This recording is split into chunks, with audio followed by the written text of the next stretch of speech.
KPCC അധ്യക്ഷൻ VM. സുധീരനെതിരെ പടയൊരുക്കം ശക്തമാകുന്നു. സുധീരനെതിരെ പരാതിയുമായി തിരുവഞ്ചൂർ രാധാകൃഷ്ണനും കെ. സുധാകരനും ഇന്ന് കോൺഗ്രസ് ഉപാധ്യക്ഷൻ രാഹുൽ ഗാന്ധിയെ കാണും.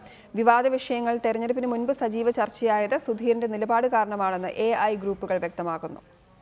നിയമസഭാ തെരഞ്ഞെടുപ്പ് മൂലം ചർച്ച ചെയ്യാനായി ചേർന്ന കെ.പി.സി.സി എക്സിക്യൂട്ടീവിൽ വി.എം. സുധീരനെതിരെ രൂക്ഷ വിമർശനം ഉയർന്നിരുന്നു.